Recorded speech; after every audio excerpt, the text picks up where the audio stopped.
Guys, Anthony with Awesome Historical Weapon Skills here with Joshua. Today we're talking about Fabris Plate 28.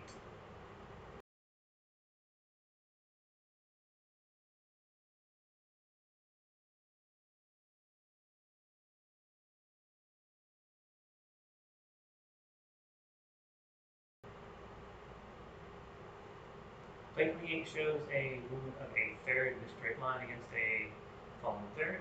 So again, this is, highlighting Fabris's dislike effects and why they're dumb and bad and shouldn't be used. So, starting from third to the inside, my opponent, as I'm finding his blade, moves your largo, is going to step in and do a mandritto to my face.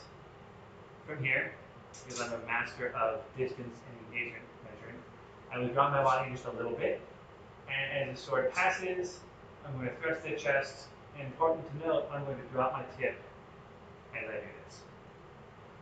Fabris wants you to be striking your opponent as their blade is reaching their culmination down low, so this is really needs to be a quick and direct counter strike, and really flowing in as soon as that strike has passed your threat zone, you're chasing after it, not rising to do longsword and other German things coming through. So again, I'm up, I avoid, and then I come in with that dropped point to make my thrust. So the drop point is interesting, and kind of, Fabris doesn't give us an explanation of why is she doing that other than he says to. We've been playing with it a little bit, and our kind of work interpretation at the moment is that if we're really doing this, and he is throwing a cut at my face that I've somehow avoided, and I'm chasing in, he is not going to just sit there and let that happen.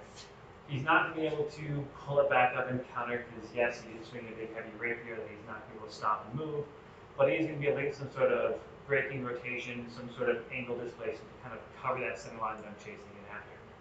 So what we're talking about, he makes the cut, I avoid. If I chase in, straight line, he can make some sort of motion as the sword falls to help deflect and protect himself.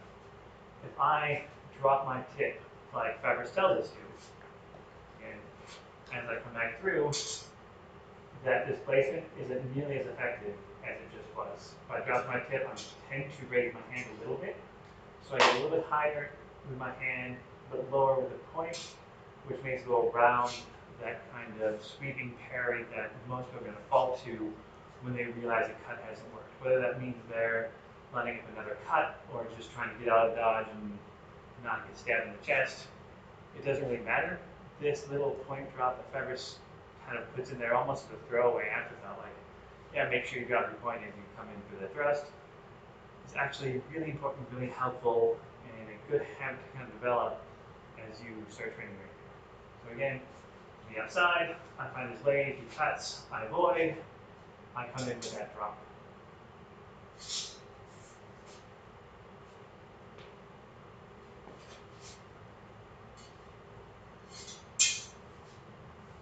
So again, this plate is definitely a lot more of Fabris saying, don't throw cuts with the rapier, that's not what it's designed to do, just stab them instead. But we do get that really neat trick, little insight of dropping the point when you're making those kinds of thrusts against cuts, especially when you're chasing after, because it does give you a much better advantage, much better as-on blade alignment when you're driving in through. So any questions or comments on this one, as always, feel free to reach out on Historical Weapon Skills on Facebook, historicalweaponsskills.com, comment below, and that stuff. Otherwise, we'll see you guys next time. Thanks.